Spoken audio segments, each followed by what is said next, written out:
आज का टॉपिक बहुत ज़्यादा इंपॉर्टेंट है। एमबीबीएस की काउंसलिंग के दौरान स्टूडेंट को कुछ ऐसी कॉमन गलतियां कर देते हैं जो कि उनकी सीट चली जाती है और या फिर उनको लाइफ टाइम पे रिग्रेट होता है। ऐसे बहुत सारे लोग हो गए जिनको पता होगा कि काउंसलिंग कैसे कराई जाती है और क्या क्या हमें ध्यान रखना होता है, लेकिन फिर भी हम में से ही कुछ लोग ऐसे होते हैं जो कि गलती कर देते हैं और अपनी सीट को मिस कर जाते हैं या फिर उससे अच्छी सीट डिजर्व करते हुए भी उनको वो सीट नहीं मिल पाती है। इस वीडियो में हम थोड़ा अलग तरीके से कॉमन 10 मिस्टेक के बारे में बात करने वाले हैं जो कि हर साल कोई ना कोई स्टूडेंट करता है और अपनी डिजर्विंग सीट को मिस कर जाता है।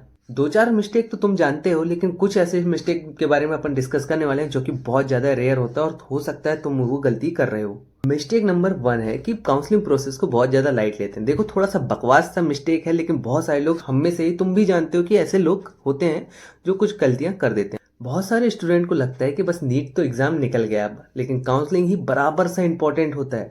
अगर इस फेज को थोड़ा सा लाइटली लोगे तो सीट मिस होने के बहुत ज्यादा चांसेस होते हैं। Mistake number 2, wrong choice filling का ऑर्डर डालना। कॉलेज का ऑर्डर गलत भर दिया या लो प्रायोरिटी वाले कॉलेज को तुमने ऊपर रख दिया तो सिस्टम वही अलॉट करेगा। हमेशा चॉइस फिलिंग एक किसी एक्सपर्ट की हेल्प से या किसी जिसको ज्यादा एक्सपीरियंस हो उसके हिसाब से थोड़ा बहुत खुद की भी रिसर्च करने के बाद ही करना चाहिए। मिस्टेक नंबर 3, टाइम पे चॉइस लॉक ना करना। बहुत से स्टूडेंट फॉर्म भर के सेव एंड कंटिन्यू पर रख देते हैं पर लॉक नहीं करते हैं। जब डेडलाइन निकल जाती है तो उन्हें उनका फॉर्म रिजेक्ट हो जाता है, तो लॉक करना कंपलसरी होता है। मिस्टेक नंबर 4, डॉक्यूमेंट गलत या इनकम्प्लीट ले जाना। रिपोर्टिंग के टाइम पे अगर डॉक्यूमेंट गलत हो या मिसिंग हो, जैसे कास्ट सर्टिफिकेट, डोमिसाइल, नीट का स्कोर कार्ड और भी बहुत सारे, तो एडमिशन रिजेक्ट हो सकता है।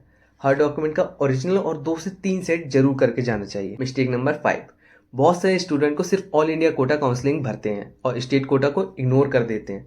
आप दोनों ही काउंसलिंग को पैरेलल कंटिन्यू करना, हो सकता है कि स्टेट वाले में ज़्यादा बेटर ऑप्शन आपको मिल रहे हो। मिस्टेक नंबर 6, कुछ लोग कहते हैं कि मुझे तो एम्स ही चाहिए और कुछ लोग बोलते हैं कि मुझे नीचे वाला कॉलेज चाहिए नहीं, तो और ऑप्शन भी वो लोग नहीं भरते। और बहुत से लोग तो ऐसा होते हैं जो सोचते हैं कि मुझे कॉलेज ही नहीं मिलेगा और वो काउंसलिंग छोड़ देते हैं, लेकिन काउंसलिंग के एंड में उन्हें समझ में आता है कि उनसे कम नंबर वालों को भी अलॉट हो जाता है। तो दोनों ही एटीट्यूड बहुत ज्यादा गलत है। 6 मिस्टेक के ऊपर अपन ने बात कर रखी, 4 इंपॉर्टेंट मिस्टेक अभी बचे हुए, इसके बाद अपन कंक्लूजन पे भी बात करने वाले हैं। तो अब बारी है mistake number 7, mop up round को इग्नोर करना। देखो, बहुत से स्टूडेंट राउंड 1 राउंड 2 के बाद काउंसलिंग छोड़ देते हैं, पर मॉप अप राउंड में भी कई अच्छे चांस, अच्छी सीट मिलने की होती है, स्पेशली प्राइवेट या डीम्ड कॉलेज की बात कर रहे हैं। और मिस्टेक नंबर 8, कॉमन सी बात होती है कि फ्रीज और फ्लोट का ऑप्शन जब आता है तो बिना समझे स्टूडेंट कुछ ना कुछ भी टिक कर देते हैं। देखो, अलग अलग काउंसलिंग में अलग अलग टाइप आते हैं, लेकिन कॉमन चीज यही होती है कि कई स्टूडेंट को ये समझ ही नहीं आता कि फ्रीज क्या होता है और फ्लोट क्या होता है। मतलब ये होता है कि गलत ऑप्शन सिलेक्ट करना हो तो उससे पहले उसकी जानकारी लेनी चाहिए कि ये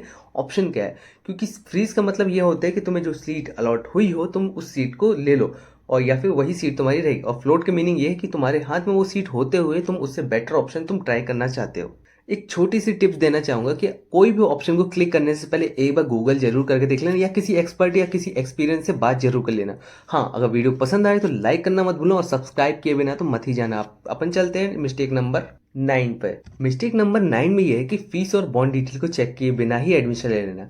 कई बार ऐसा होता है, स्टूडेंट एडमिशन ले लेते हैं कॉलेज अलॉट होने के बाद में उन्हें पता चलता है उस कॉलेज की फीस 10 लाख है, 20 लाख है, या फिर कॉलेज छोड़ने के लिए जब उन लोग प्रोसीड करते हैं तो उन्हें पता चलता है कि 5 साल के इसमें बॉन्ड हो रखा है।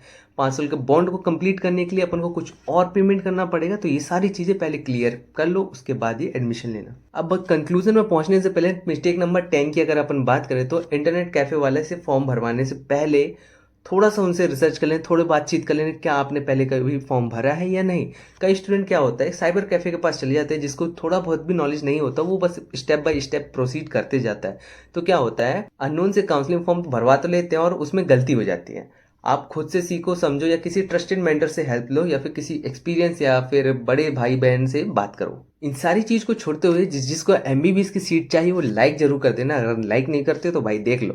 तो कंक्लूजन ये निकलता है कि 10 कॉमन मिस्टेक जो होती है एमबीबीएस काउंसलिंग के दौरान स्टूडेंट कर देते हैं। अगर इन सारी चीजों को ध्यान रखते हो तो हो सकता है आपकी मिस्टेक बहुत ज्यादा कम हो। इन सारी चीजों को छोड़ो, जिसको एमबीबीएस की सीट चाहिए वो लाइक किए बिना नहीं जाएगा। मेरी बेस्ट विशेष तुम्हारे साथ है।